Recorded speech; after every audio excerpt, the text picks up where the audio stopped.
Buenas noches, damas y caballeros. Bienvenidos a otro encuentro especial. Soy Nero. Antes de comenzar, quiero saber quiénes me acompañan hoy.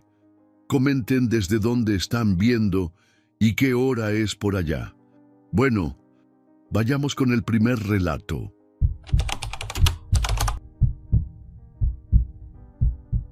Buenas noches, Nero.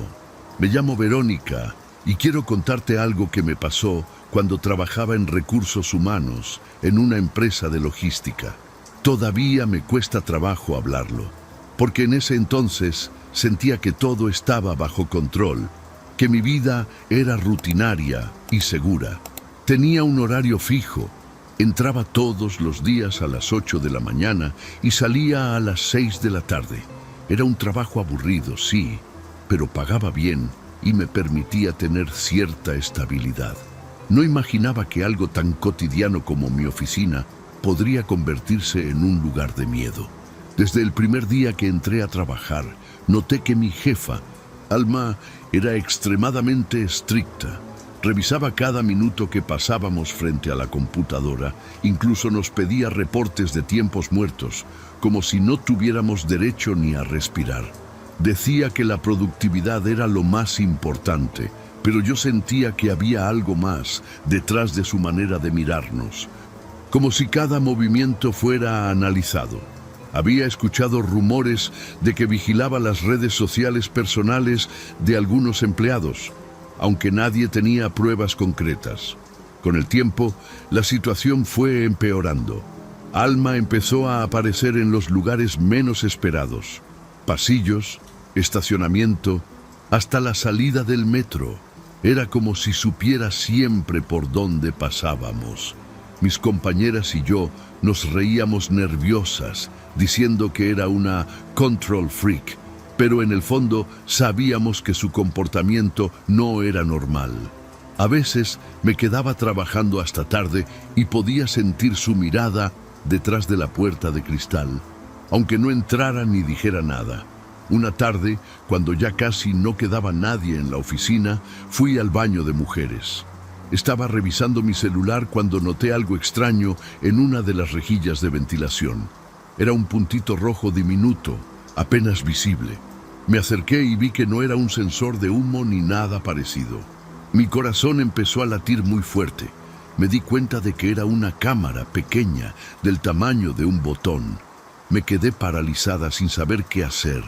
Respiré profundo e intenté calmarme, pero las manos me temblaban. Sabía que si eso era lo que creía, alguien había estado grabando dentro del baño. En ese momento pensé en Alma.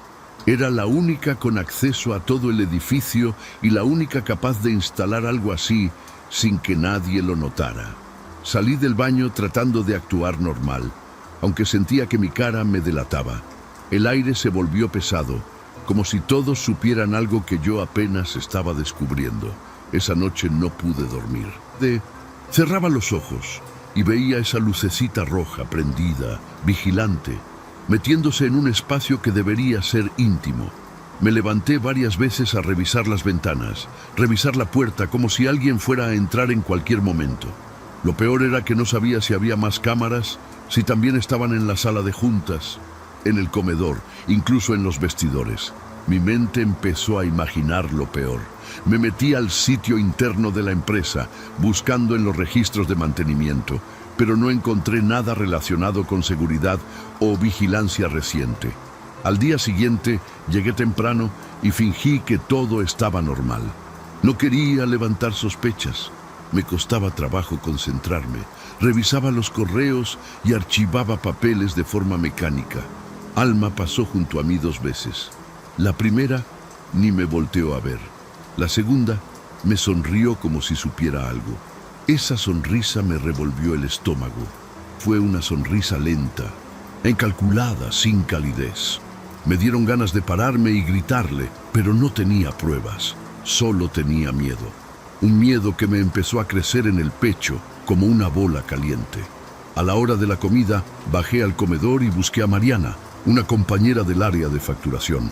Le pregunté en voz baja si alguna vez había notado algo raro en el baño. Se me quedó viendo un momento y luego bajó la mirada. No me respondió, solo me dijo que me cuidara mucho. Eso fue todo. No quise insistir. Ya para ese punto sentía que hablar era peligroso. Subí de nuevo y me metí al baño con el celular en modo video. Grabé unos segundos enfocando la rejilla donde estaba la cámara. Tenía miedo de que alguien me cachara, pero necesitaba una prueba. Esa noche revisé el video en casa. Cuando le di pausa y amplié la imagen, se veía claramente el lente negro dentro de la rendija. Grabé otro video señalándolo con una pluma para que quedara aún más claro. Me pregunté si eso sería suficiente para denunciar, pero en el fondo ya lo sabía. La cámara no era lo único preocupante.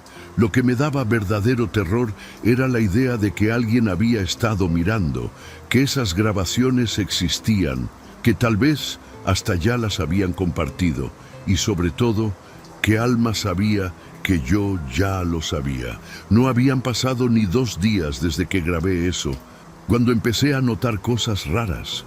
Un coche negro estacionado frente a mi casa, siempre con los vidrios polarizados. Llamadas al celular que se colgaban, apenas contestaba. Correos electrónicos vacíos, enviados desde cuentas que no existían, cuando intentaba responder. Al principio pensé que eran coincidencias, o incluso bromas pesadas, pero al tercer día, cuando vi una notificación en mi correo corporativo marcando mi nombre con un acceso no autorizado a los servidores de vigilancia interna, entendí que todo había escalado y que Alma ya había empezado a mover sus hilos. Empecé a dormir con el celular bajo la almohada y un cuchillo de cocina debajo de la cama. Me sentía paranoica, pero al mismo tiempo todo se sentía muy real. Revisaba las ventanas cada noche para asegurarme de que estuvieran bien cerradas. Dejé de usar redes sociales y desinstalé todas las apps que tuvieran acceso a mi cámara o micrófono. Cada vez que veía un coche pasar despacio frente a mi casa, se me helaba la sangre. Una noche, cerca de las 2 de la madrugada, escuché pasos afuera. Me asomé por la rendija de la cortina y ahí estaba Alma. Estaba parada justo frente a mi puerta, con una bata larga gris y el cabello recogido en un chongo apretado. No tocó, no dijo nada, solo se quedó ahí por unos minutos, mirando fijamente hacia la casa. No sé si sabía que la estaba viendo. Cuando al fin se fue, me encerré en el baño y vomité. Temblaba tanto que se me cayó el celular al piso. No llamé a nadie. No podía. ¿Qué iba a decir? Mi jefa vino a pararse en silencio frente a mi casa en la madrugada. Nadie me iba a creer. Y si lo hacían, iba a ser peor. Decidí llevar las grabaciones al área de compliance, a ver si alguien más se atrevía a revisar lo que había. Pero cuando llegué a la oficina con la USB en la mano, me topé con una sorpresa. La sala de compliance estaba cerrada por mantenimiento. Nadie sabía nada, ni siquiera la recepcionista. Intenté escribirle un correo a uno de los gerentes de área, pero me llegó un mensaje de rebote diciendo que esa dirección ya no existía. Alma estaba tapando todo, borrando pruebas, cortando rutas. Me sentía como un insecto atrapado en una red invisible. Ese día, cuando llegué a mi escritorio, había una nota pegada a la pantalla de mi computadora. Estaba escrita a mano con tinta negra. Decía: una buena empleada sabe cuándo dejar de husmear. La tomé con 2 dedos y la metí al fondo de mi bolso. Me senté y fingí trabajar por las siguientes 5 horas, aunque lo único que hacía era mover el mouse cada cierto tiempo para que no se bloqueara la pantalla. No fui al baño, no hablé con nadie. Me dolía la cabeza y sentía un zumbido constante, como si todo mi cuerpo estuviera a punto de explotar. Esa noche decidí no volver.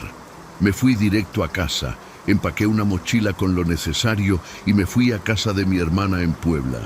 No le conté todo, solo le dije que necesitaba un tiempo fuera de la ciudad. Ella no preguntó mucho.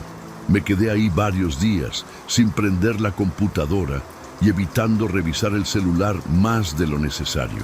Pensaba que tal vez ya había pasado, que Alma se daría por vencida si me alejaba. Pero el 4.º día Mi hermana recibió una carta sin remitente. Solo decía mi nombre y tenía una foto mía, dormida.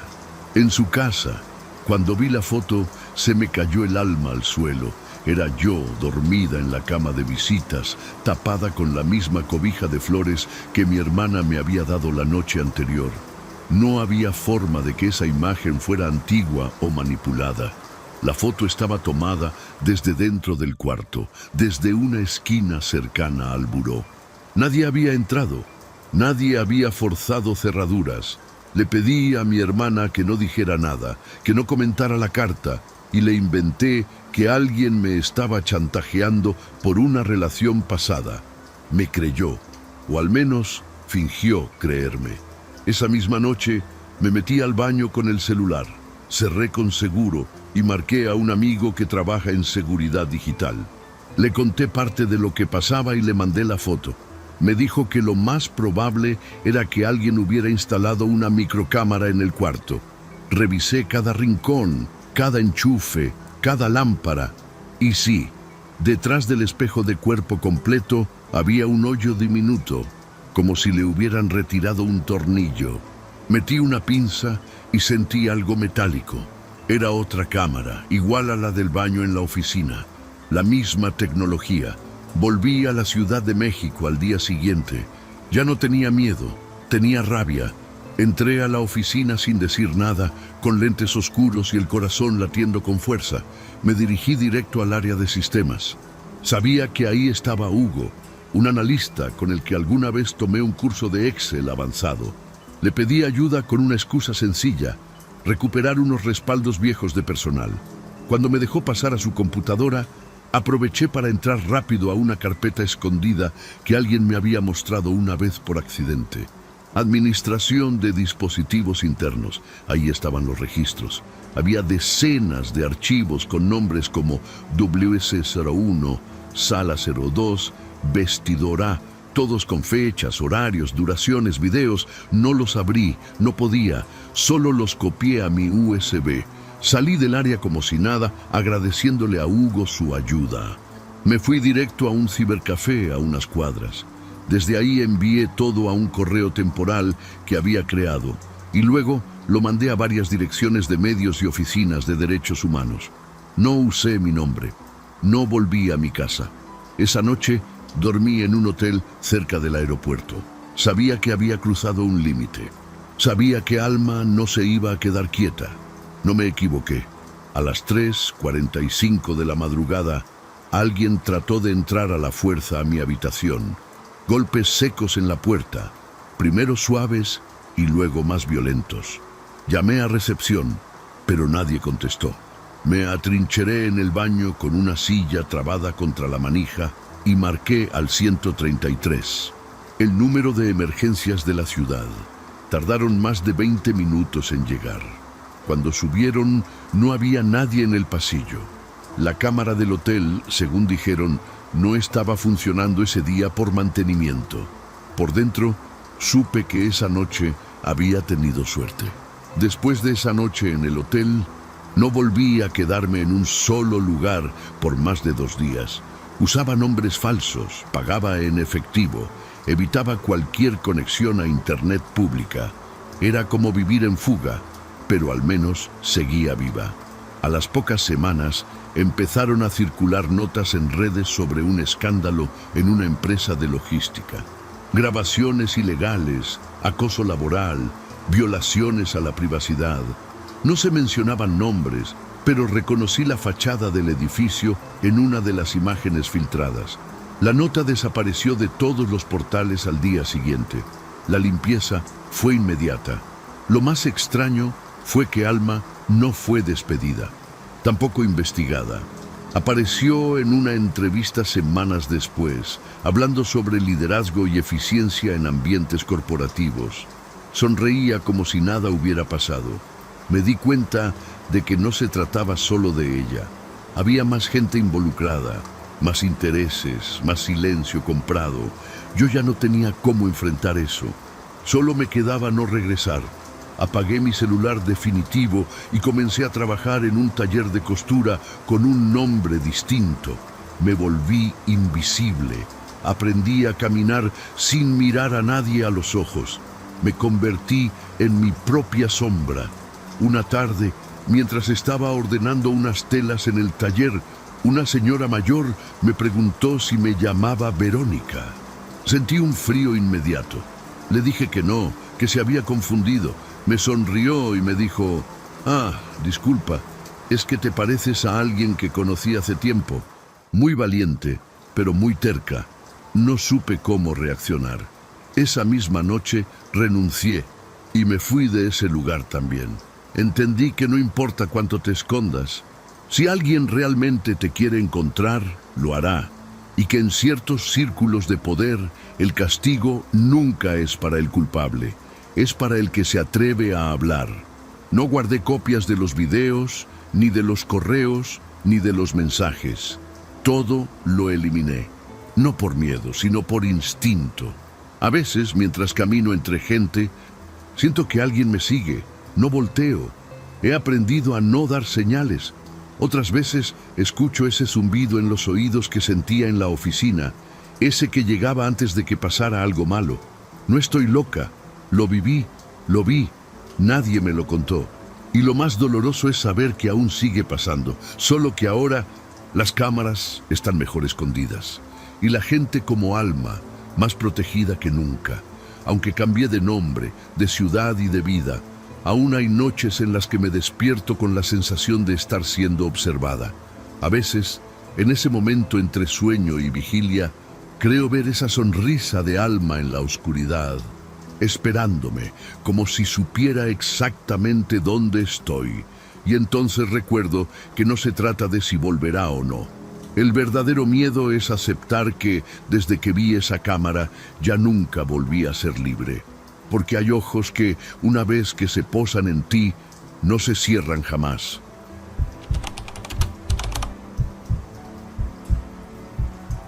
Hola, Nero. Me llamo Mauricio y esto que voy a contar me pasó hace como 3 años, cuando apenas estaba empezando en el mundo del diseño gráfico.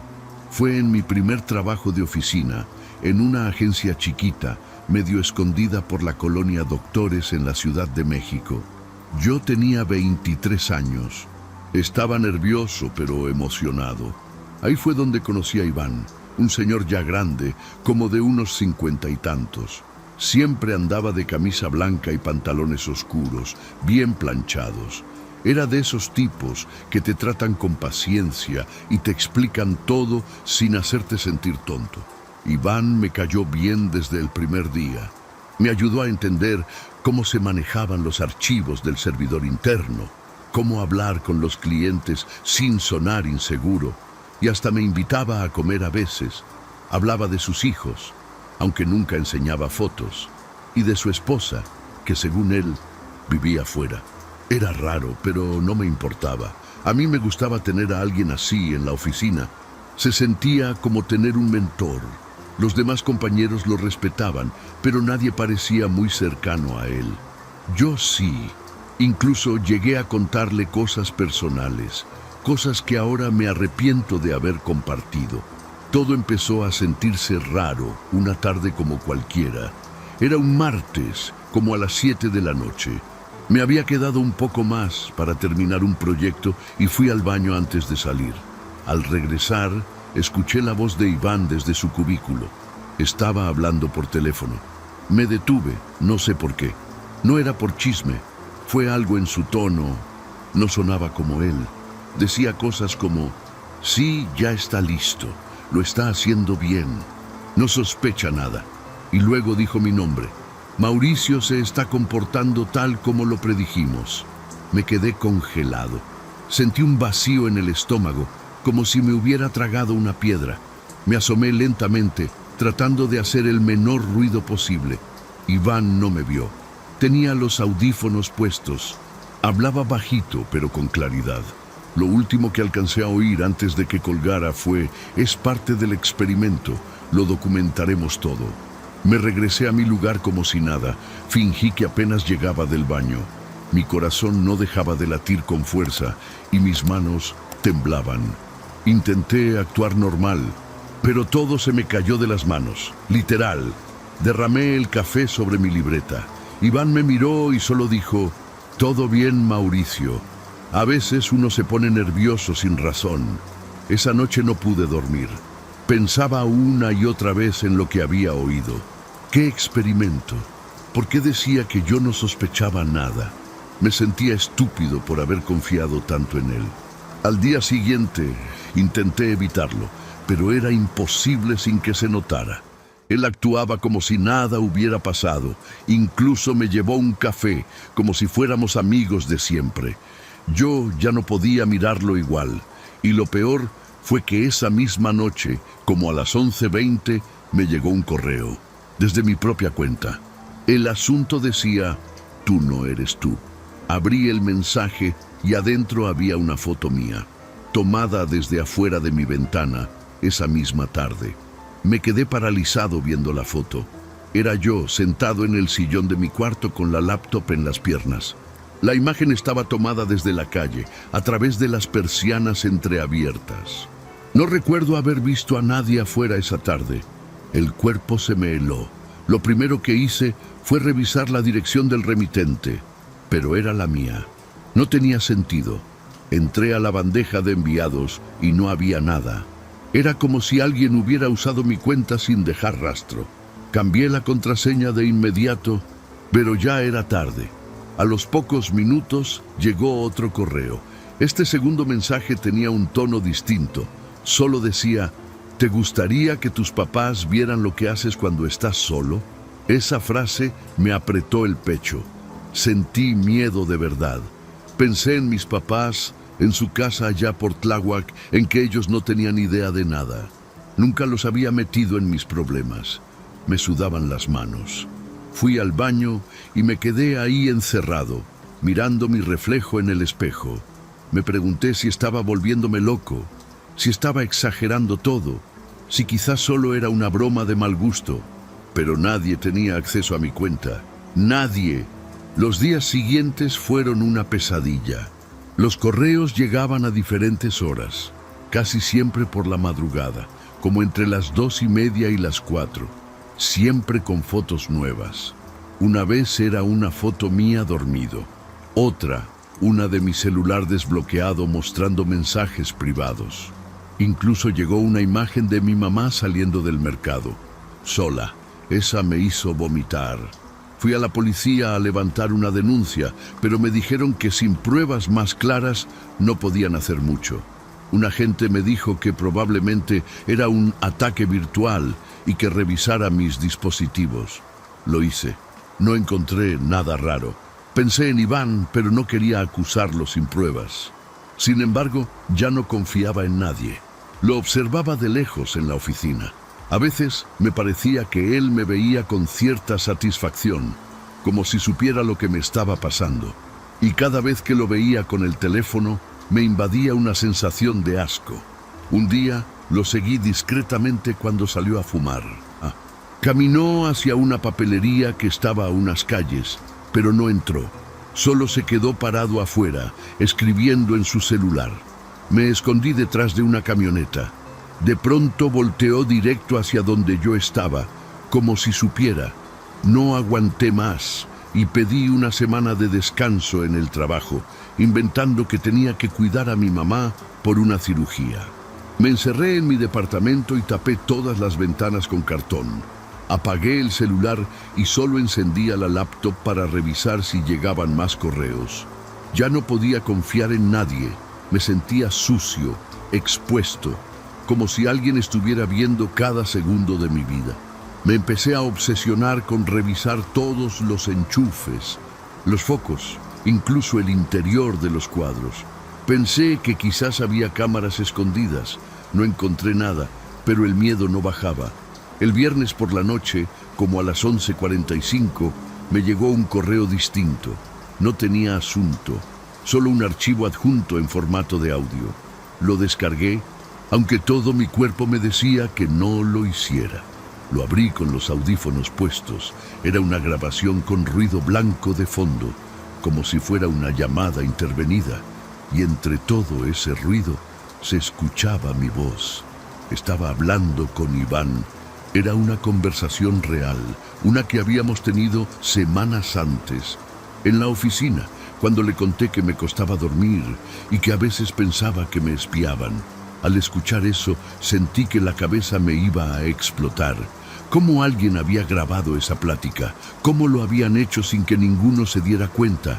Me quité los audífonos y los aventé. Me puse a llorar, así, sin vergüenza. Me sentía invadido, manipulado, como si mi vida ya no me perteneciera.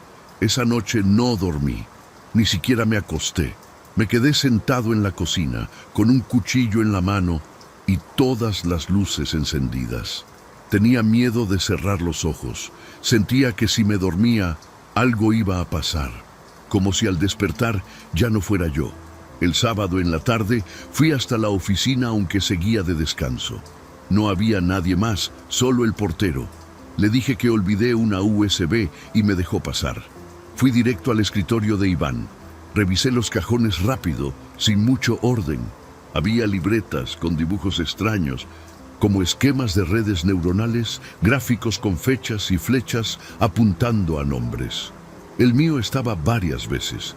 Encontré una lista con palabras como reacción emocional y umbral de quiebre. Había hojas con gráficas donde mi nombre aparecía junto a otros, tachados en rojo.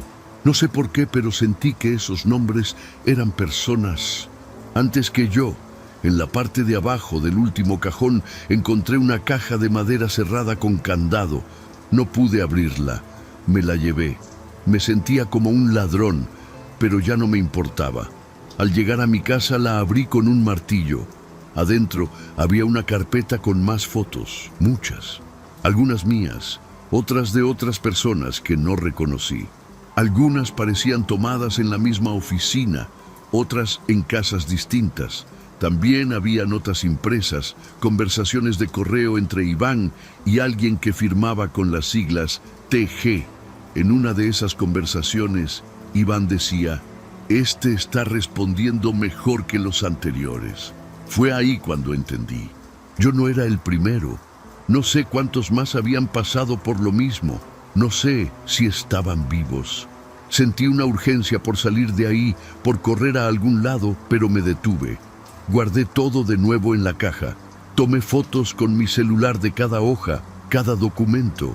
Llamé a un amigo que trabaja en sistemas para ver si podía ayudarme a rastrear de dónde salían los correos.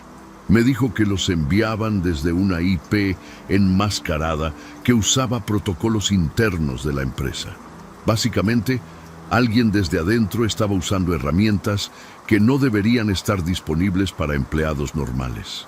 El domingo a las 6 de la mañana recibí una llamada de un número desconocido. No contesté, pero dejaron un buzón de voz. Era la voz de Iván, calmada como siempre. Decía: "No debiste abrir esa caja, Mauricio.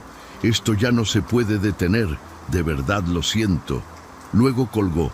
No pude moverme durante varios minutos. El hecho de que supiera lo de la caja tan rápido me provocó una sensación de asfixia.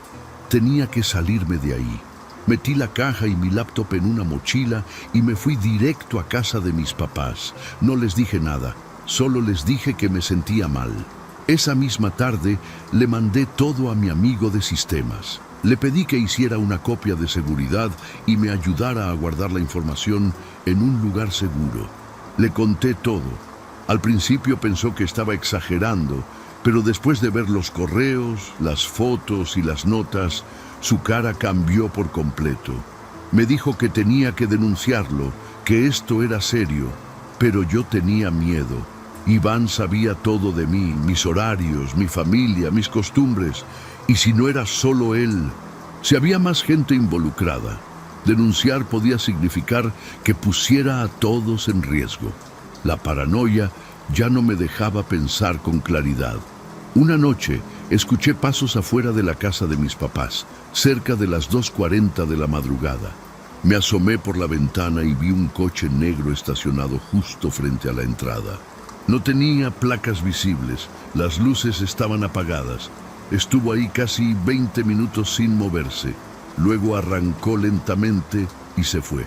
Al día siguiente le conté a mi papá, pero no me creyó del todo. Dijo que seguro era algún vecino. Yo sabía que no. Decidí que ya no podía quedarme ahí. Era ponerlos en peligro sin necesidad. Una semana después, logré una cita con una reportera que mi amigo conocía. Le entregamos una copia de todo y le conté todo con detalle. Ella tomó notas, grabó todo y me prometió investigar. Fue la única persona que me creyó sin dudar. Me dijo que había visto cosas parecidas, no iguales, pero similares, relacionadas con redes de manipulación psicológica y vigilancia clandestina. Me sentí un poco menos solo, aunque el miedo no se iba. De hecho, aumentaba, porque si esta mujer sabía más, también estaba en peligro. Le pedí que fuera discreta, que no mencionara mi nombre en nada hasta que supiera más. El último día que vi a Iván fue en la oficina, una semana después de todo. Fui a recoger mis cosas porque renuncié formalmente. Él estaba ahí, sentado en su escritorio, como si nada. Me saludó con una sonrisa tranquila. Yo no le contesté, solo caminé directo a mi lugar, recogí mis cosas y me fui. Al salir, sentí su mirada clavada en mi espalda, pero no volteé. Esa noche, cuando llegué a casa, encontré un sobre bajo mi puerta. Era una sola hoja con una frase escrita a mano. Esto no fue un experimento, fue una elección, y tú aceptaste. Ahí entendí que nunca fue casualidad. Después de esa nota, ya no volví a recibir correos, ni mensajes, ni vi coches extraños afuera de ninguna casa. Iván desapareció de mi vida como si nunca hubiera existido. Mi amigo, el de sistemas, me ayudó a limpiar todos mis dispositivos. Cambié de número, borré mis redes sociales y dejé la ciudad. Me fui a vivir con una tía en Querétaro, tratando de empezar desde cero. Pero no fue fácil. Me costaba dormir, soñaba con cámaras ocultas, con voces hablando de mí en cuartos oscuros, con Iván observando desde algún rincón. Me tomó meses dejar de mirar por encima del hombro. La reportera nunca publicó el reportaje, desapareció del mapa también. Su celular dejó de funcionar y sus redes quedaron inactivas. Intenté buscarla, pero nadie sabía nada. Fui a la redacción donde trabajaba y me dijeron que se había ido sin avisar. Sentí una mezcla de rabia y miedo. Me pregunté si le había pasado algo por mi culpa.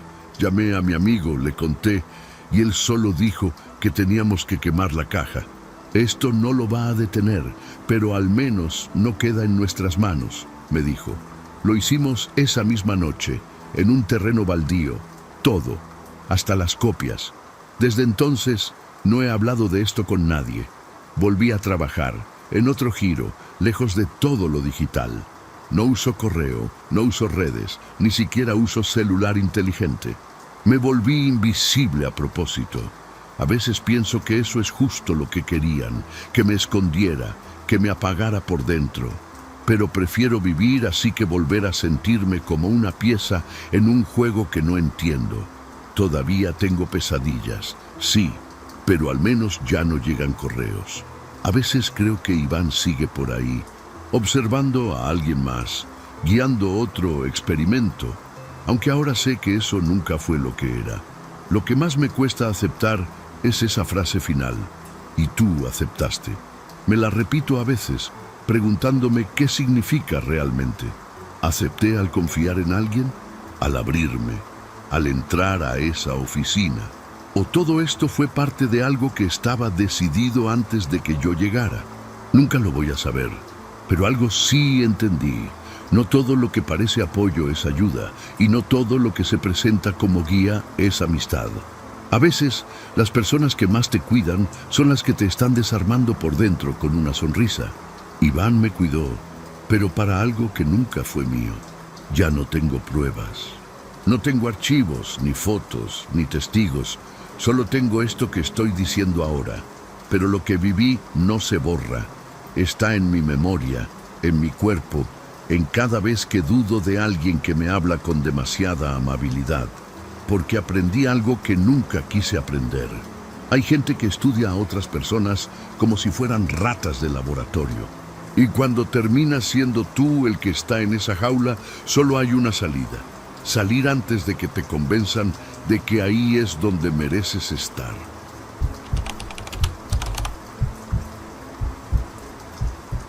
Me llamo Esteban y quiero contarte algo que todavía me cuesta trabajo procesar. Durante casi 2 años trabajé en el turno nocturno de limpieza en un edificio de oficinas en el centro de la ciudad. Era un empleo rutinario, mal pagado, pero estable, y me servía para mantenerme a flote. Cada noche llegaba alrededor de las 11 de la noche, cuando el lugar estaba completamente vacío.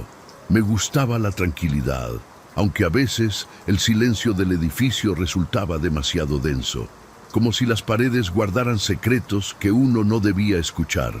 Al principio, todo era normal. Recorría los pasillos con mi carrito, trapeador y bolsa de basura. Me detenía en cada cubículo, recogía papeles, vaciaba botes y limpiaba escritorios. Las luces fluorescentes parpadeaban en algunos puntos, pero nunca le di importancia. Lo único que siempre me llamó la atención era que, al llegar al área de la gerencia legal, el monitor de la gerente seguía encendido. Pensaba que era un descuido suyo o que algún sistema se reiniciaba automáticamente durante la noche. Lo apagaba por costumbre, sin darle más vueltas. Con el tiempo noté que esa computadora tenía algo distinto. No solo se quedaba encendida, a veces el cursor parpadeaba sobre un documento abierto. No me metía a leer, porque uno aprende a no meterse en lo que no le corresponde, pero la incomodidad crecía. Me daba la impresión de que alguien acababa de escribir y se levantó al baño. La oficina siempre olía distinto, como a café viejo mezclado con perfume barato, aunque el resto del piso estaba completamente limpio y sin rastros de nadie. Un martes, cuando terminé antes de lo habitual, regresé al área de la gerente para limpiar de nuevo unos restos de papel que alguien había dejado. Me acerqué al monitor y por primera vez vi algo que me dejó helado. Era un documento abierto que tenía mi nombre en negritas, repetido varias veces en distintas líneas. El título decía Informe de Actividades, Esteban. Me quedé mirándolo sin parpadear, sintiendo un nudo en la garganta. Pensé que era alguna especie de auditoría, pero conforme avancé en las líneas me di cuenta de que era algo mucho peor. El archivo detallaba mis recorridos por el edificio. Cada párrafo describía la hora exacta en la que pasaba por cada piso, lo que cargaba, incluso si iba tarareando o revisando mi celular.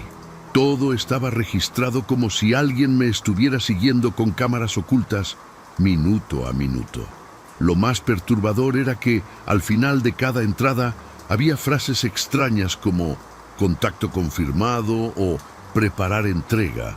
La última línea del documento decía, a medianoche se notificará a la organización. Sentí que las piernas me temblaban y me apoyé en el escritorio para no caerme. Me alejé de ese monitor como si me hubiera quemado.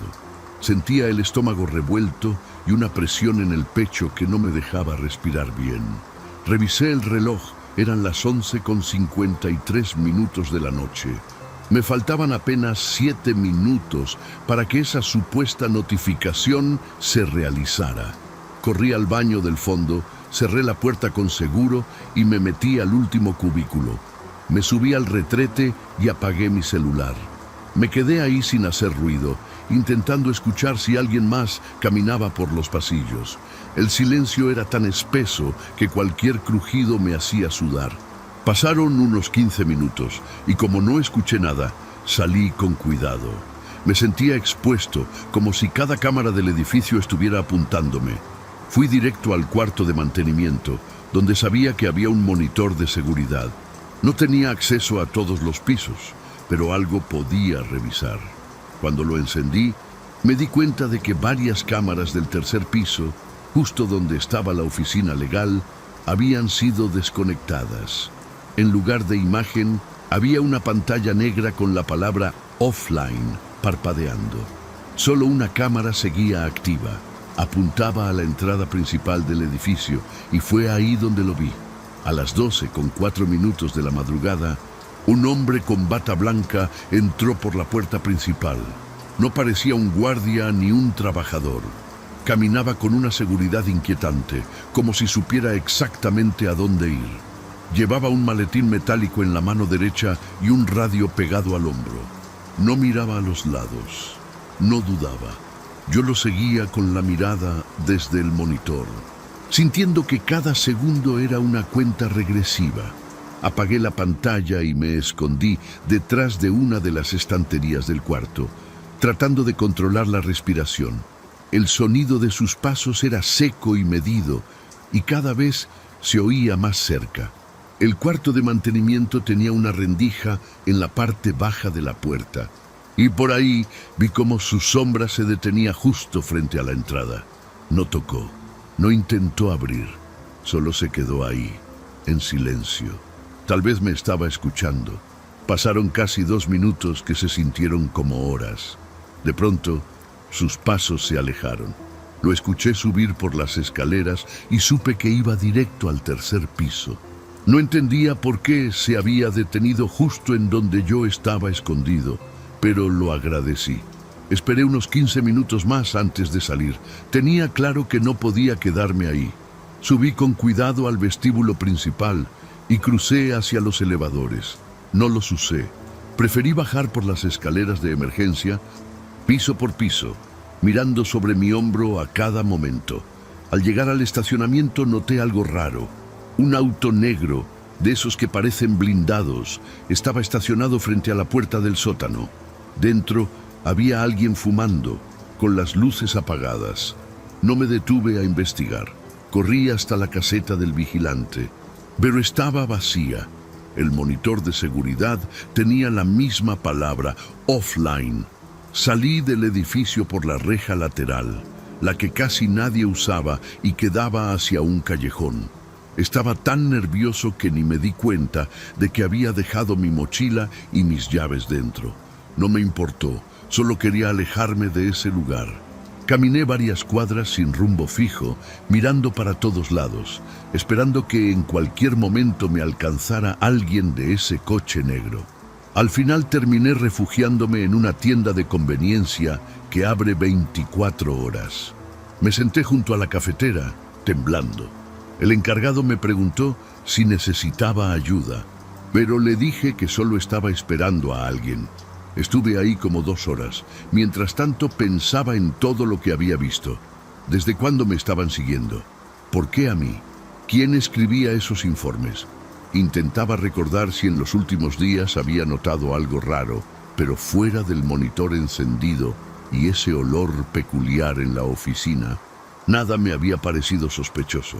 Recordé entonces que una semana antes había escuchado un ruido metálico en el techo del elevador, como si alguien estuviera ahí arriba, pero lo descarté en su momento. Ahora todo cobraba sentido. Me estaban vigilando desde hacía tiempo, como si yo fuera parte de un inventario. Decidí ir a casa de mi hermana. Ella vivía en Iztacalco, a unos 40 minutos caminando desde donde estaba. Llegué como a las 4:30 de la madrugada. La desperté con golpes suaves en la ventana. No le conté todo.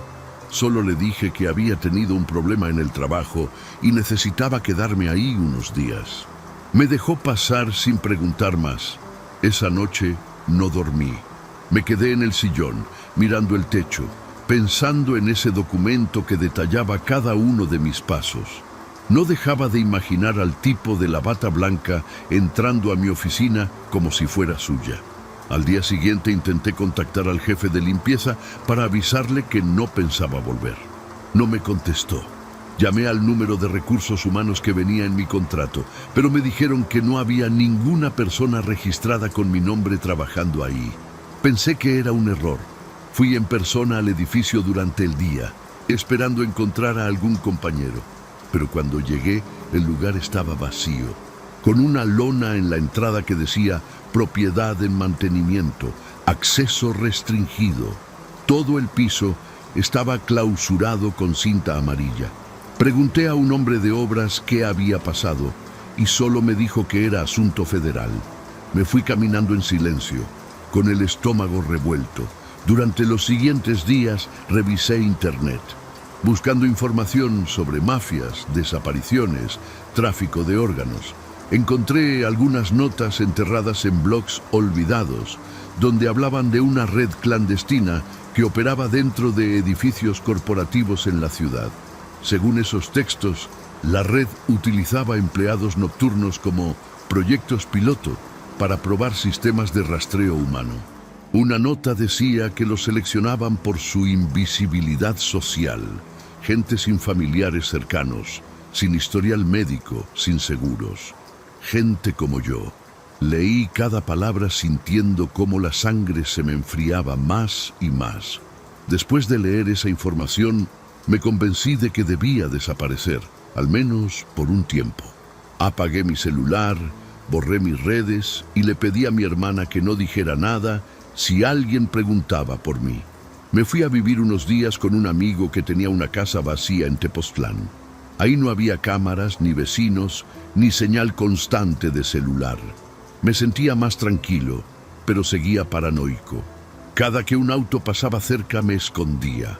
En las noches tenía pesadillas donde despertaba en una mesa de metal, con luces frías en el rostro y voces susurrando en otro idioma. Una madrugada, mientras caminaba por el patio trasero, vi algo que me hizo caer de rodillas. En el suelo, justo al lado de una jardinera, había una hoja impresa, medio arrugada por la humedad. Me acerqué y reconocí el formato de inmediato. Era el mismo tipo de informe que había visto en la computadora de la gerente. El encabezado decía sujeto, Esteban R. Y debajo, con letra clara, se leía ubicación actual confirmada, en observación desde hace 5 días. Recolectar antes del sábado. Sentí que el aire se me iba de los pulmones. Ya no se trataba de evitar regresar al edificio. Me estaban cazando. No le dije nada a mi amigo. Al amanecer empaqué mis cosas y me fui a la Central del Norte. Compré un boleto al primer camión que saliera. Era rumbo a Hermosillo. Durante todo el camino no pude dormir.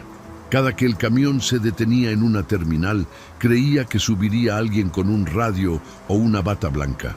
Me pasé el viaje entero mirando por la ventana, tratando de memorizar rostros, placas, cualquier cosa. Al llegar me hospedé en un hotel barato cerca del centro. Pensaba quedarme solo unos días, pero pasaron 2 semanas y no me animé a moverme. Fue durante una de esas noches en Hermosillo cuando tomé la decisión de terminar con eso. Ya no podía vivir escondiéndome. Necesitaba enfrentar lo que fuera que estuviera detrás de esos informes. Usé una computadora de un cibercafé y entré al correo institucional que usábamos en el edificio. Para mi sorpresa, aún tenía acceso.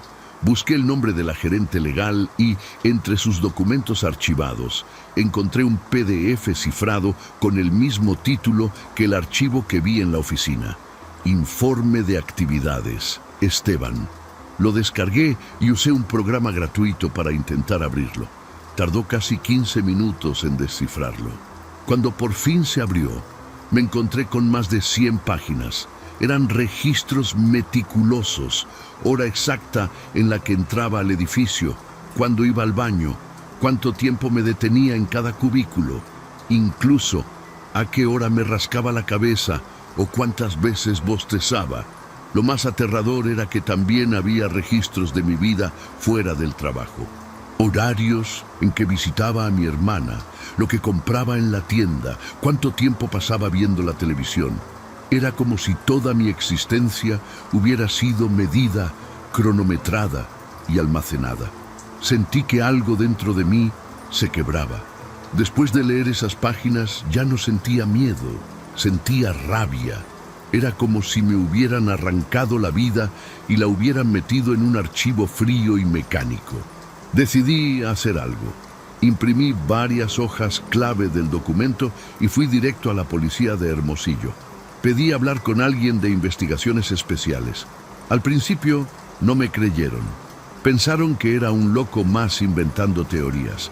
Pero uno de los agentes mayores hojeó los papeles y su expresión cambió. Me pidió que lo esperara en una sala pequeña, sin ventanas. Estuve ahí casi una hora, solo, con una botella de agua en las manos. Cuando volvió, ya no estaba solo. Entraron 2 personas más, una mujer con traje y un hombre con gafas oscuras que no se presentaron. Me preguntaron dónde había conseguido esos documentos. Les conté todo. El edificio, el monitor, el hombre de la bata, el coche negro, el documento tirado en el jardín. Escucharon en silencio.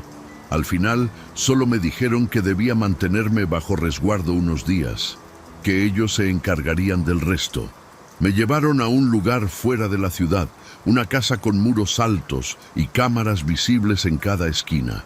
No me dijeron cuánto tiempo me quedaría ahí, solo que era por mi seguridad. Estuve ahí 5 días, no tenía celular ni acceso a noticias, solo libros, comida y un silencio opresivo. Luego, una mañana, llegó un agente distinto y me dijo que era libre de irme, que todo había sido resuelto. No dieron más detalles. Me dejaron en una terminal de autobuses con 1,000 pesos en efectivo y una hoja donde me pedían firmar que nunca divulgaría lo ocurrido. La rompí en cuanto se fueron. Compré un boleto a Guadalajara y desde entonces he cambiado de ciudad cada 2 meses. No me quedo mucho tiempo en un mismo lugar. No busco trabajo en oficinas. No dejo rastros. A veces sueño con ese archivo. Me veo atrapado dentro de una hoja de cálculo, sin poder moverme, mientras alguien lee mis movimientos con voz metálica. A veces creo ver al hombre de la bata blanca en la calle, entre la gente. No estoy seguro de si me siguen o si mi mente se rompió un poco después de todo eso. Pero aprendí a vivir con la paranoia. Lo que sea que era esa organización, tenía recursos, inteligencia y acceso a cosas que no deberían existir. Si aún me buscan, no lo sé. Lo único que sé es que ya no soy invisible para ellos. Mi vida cambió para siempre por una computadora encendida que no debía estarlo. Lo que encontré ahí no era un error técnico ni una casualidad. Era un mensaje claro. Alguien me había elegido.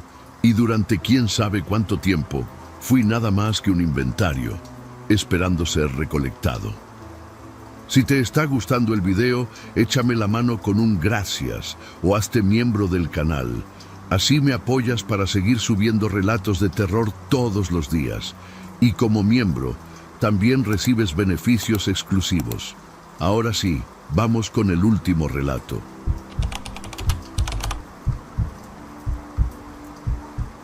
Hola, Nero. Me llamo Daniela y quiero contarte algo que me pasó hace poco.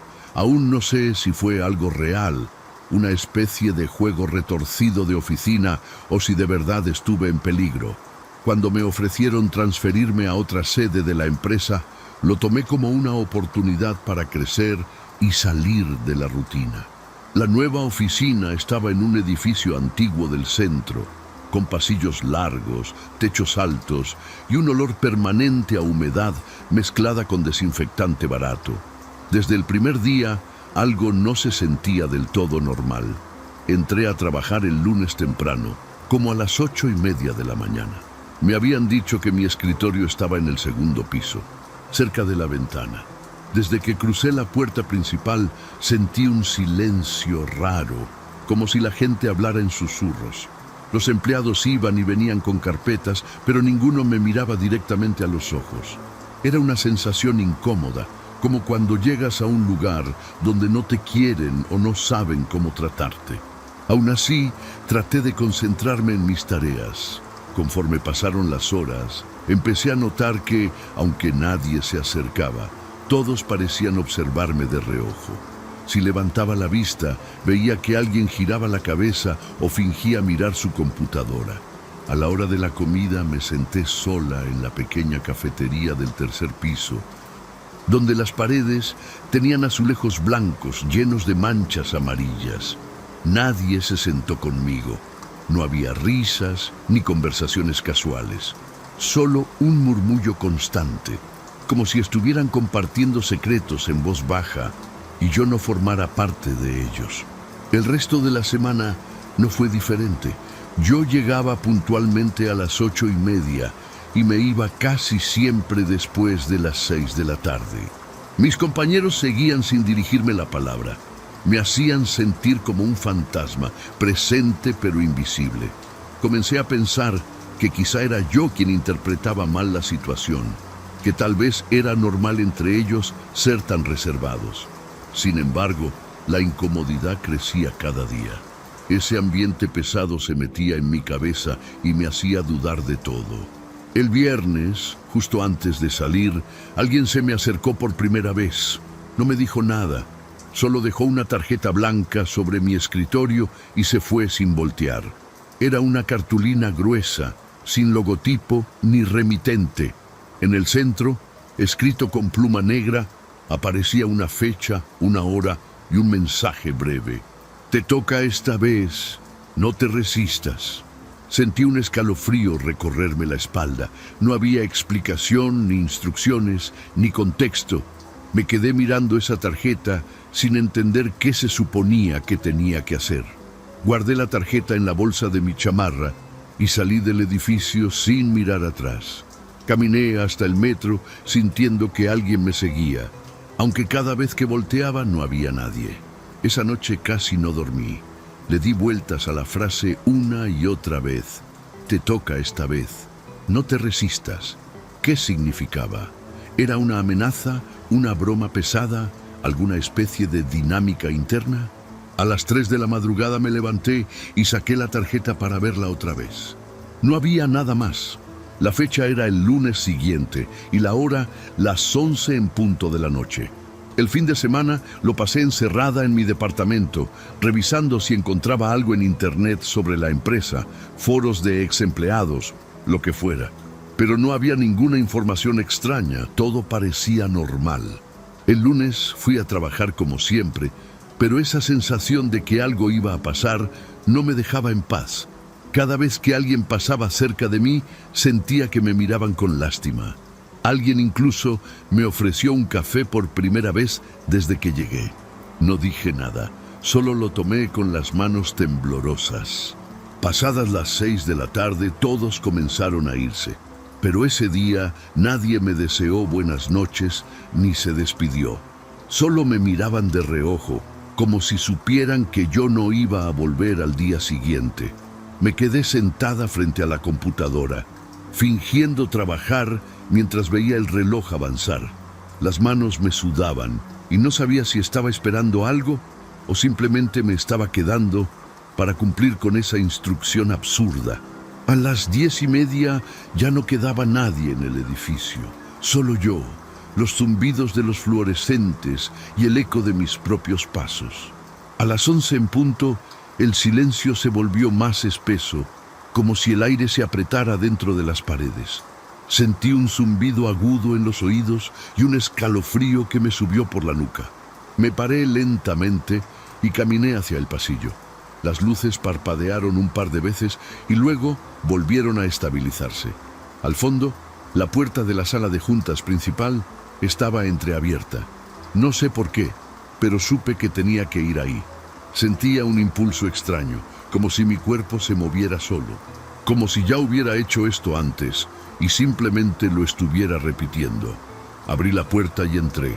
La sala estaba completamente vacía, sin sillas ni mesa, solo con una alfombra vieja en el centro y las paredes pelonas. Pero lo más raro fue que en medio del cuarto había una pequeña lámpara de escritorio encendida, colocada sobre el suelo. A su alrededor, una serie de marcas dibujadas con tiza blanca formaban un círculo. Me quedé parada justo en el umbral, sin saber si debía entrar o salir corriendo. Pero algo dentro de mí decía que ya no había vuelta atrás, que esto era parte de lo que me tocaba. Entré al círculo sin saber por qué lo hacía. La lámpara lanzaba una luz tenue y amarillenta que apenas iluminaba mi sombra en el suelo. El aire olía a humedad y a algo más, algo metálico, como sangre seca. El silencio era total. ni el zumbido de las lámparas se escuchaba ya. Me senté en el centro, cruzando las piernas sin pensar. A los pocos segundos escuché pasos en el pasillo, lentos, firmes, como si alguien supiera exactamente a dónde iba. No podía moverme. Tenía la garganta cerrada y un nudo en el estómago que me revolvía las tripas. La puerta se abrió sin que nadie la tocara. Vi siluetas entrar una por una, todas vestidas con ropa formal de oficina, algunas incluso con sus gafetes colgando. No hablaban, no se miraban entre ellos. Rodearon el círculo en silencio, formando una especie de barrera entre yo y la salida.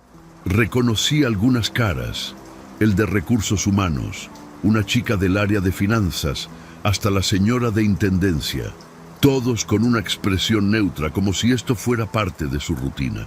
Uno de ellos sacó una hoja doblada del saco y comenzó a leer algo en voz baja. No entendía lo que decía. No era español, tampoco inglés.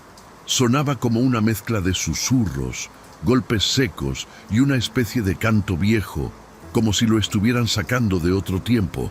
Sentí que el piso bajo mis piernas vibraba levemente. Y al mirar hacia abajo vi cómo las marcas de tiza parecían humedecerse y oscurecerse. Quise levantarme, pero mi cuerpo no respondía. Era como si algo invisible me sujetara los tobillos y las muñecas. Uno de ellos se acercó, sacó una navaja pequeña del bolsillo de su pantalón y la colocó suavemente frente a mí. No me tocaron, nadie me lastimó. Solo dejaron la navaja ahí y retrocedieron al círculo. En ese momento entendí que esperaban algo de mí. No sabían si iba a hacerlo o no, pero sí sabían que lo pensaría. Me sentí observada, no solo por ellos, sino por algo más. Algo que no estaba en ese cuarto, pero que los dirigía a todos como piezas de un juego viejo. Mi respiración se hizo más lenta y me costaba trabajo tragar saliva. Cerré los ojos y pensé en correr, gritar, pedir ayuda, pero no salió nada. Estaba completamente atrapada. La hoja del tipo que leía se prendió fuego sola, sin cerillos ni encendedor. Se deshizo en sus manos y nadie se inmutó. Fue ahí cuando me di cuenta que esto había pasado antes. Muchas veces. No sé cómo lo supe, pero lo sentí. Las palabras "te toca esta vez" no eran una amenaza, eran una especie de turno, como si fuéramos piezas de un ciclo que nadie entendía del todo, pero que todos obedecían. Abrí los ojos y los vi a todos mirándome fijo, esperando. Lo más aterrador fue darme cuenta de que no parecían querer hacerme daño, sino convertirme en uno de ellos. Me quedé ahí sentada con la lámpara a un lado y esa gente rodeándome sin decir una sola palabra. Nadie hacía nada, pero el ambiente pesaba como si el aire se hubiera vuelto denso, casi pegajoso. Yo solo pensaba, ¿qué es lo que quieren que haga? No entendía si debía decir algo, moverme o solo quedarme quieta. El silencio se prolongó tanto que empecé a oír mis propios latidos. Era como estar en una especie de teatro sin guión, donde todos conocían su papel menos yo. No me atrevía a hablar. Sentía que cualquier palabra podía romper algo. Después de un rato, uno de ellos se agachó y colocó una hoja doblada frente a mí. No la tomé de inmediato. La miré con desconfianza, como si al tocarla algo fuera a activarse. Finalmente la abrí. Solo decía, observa, siéntelo, acéptalo.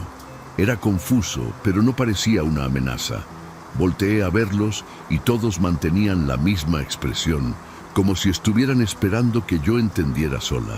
Me sentía dentro de una especie de tradición antigua que se había convertido en costumbre. No había violencia ni urgencia, solo esa presión silenciosa que hacía imposible pensar con claridad. Entonces se apagó la lámpara. Todo quedó en penumbra. El cambio fue tan repentino que me tomó por sorpresa. Me puse de pie de inmediato, tanteando el suelo con los pies. Esperaba oír murmullos, pasos, algún tipo de movimiento, pero no se escuchaba nada. Encendí la linterna del celular para ver alrededor. El cuarto estaba completamente vacío. No quedaba nadie, solo las marcas en el piso y la hoja de papel arrugada. Me salí del círculo, algo desorientada, y caminé hacia la puerta. La abrí con cuidado, esperando que hubiera alguien esperándome afuera. Nada, ni un alma en el pasillo. Bajé las escaleras con el corazón acelerado, mirando a todos lados. El edificio estaba en completo silencio. Cuando salí a la calle, sentí un alivio momentáneo al respirar el aire fresco. Pero algo seguía raro. No pasaban coches, no había ruido de ciudad, ni siquiera el sonido de los cables eléctricos. Caminé unas cuadras tratando de encontrar algo familiar. Finalmente vi un taxi estacionado en la esquina. Me subí sin decir mucho. El chofer tampoco habló. Me llevó directo a mi departamento. No recuerdo si le di la dirección, solo apareció ahí. Esa noche me costó dormir. Me sentía confundida, pero no asustada como antes. Era una sensación diferente, como si hubiera atravesado algo importante sin entenderlo del todo. No sabía si lo que había pasado era parte de una tradición de la oficina, un ritual extraño o un tipo de prueba. Pero lo cierto es que me fui de ahí con la idea de que ya no era la misma. No en un sentido sobrenatural, sino más como si me hubieran hecho parte de algo que existía mucho antes que yo. Algo que simplemente sigue su curso, con o sin explicaciones. Pasaron varios días antes de que pudiera hablar del tema. Ni con mi familia ni con mis amigos. ¿Qué les iba a decir? Que la oficina tenía rituales raros, que me pusieron en un cuarto a mirar una lámpara y luego desaparecieron todos. Sonaría como si hubiera perdido la cabeza, así que mejor no dije nada. Pero desde entonces me empezó a pasar algo extraño. Cada cierto tiempo, alrededor de las 11 de la noche, sentía una especie de vibración leve en el pecho, como un recordatorio, como si alguien me estuviera diciendo: no te olvides de lo que viste. Intenté ignorarlo. Me enfoqué en buscar otro trabajo, retomar mi rutina, salir con amigos, distraerme. Pero todo se sentía plano. Nada me llenaba como antes. A veces, cuando caminaba por la calle, me topaba con gente que me miraba de cierta forma, como reconociéndome. No decían nada, pero sus ojos lo decían todo. Una noche, en una fondita, vi a uno de los que estuvo en ese círculo. Me vio, me asintió con la cabeza como si nada y siguió comiendo. Ya no éramos extraños, éramos parte de algo. Aunque yo no supiera exactamente de qué, no volví a ese edificio, ni siquiera pasé cerca. Pero hace poco me llegó un sobre a mi casa, sin remitente, sin timbres postales. Solo estaba ahí en el buzón.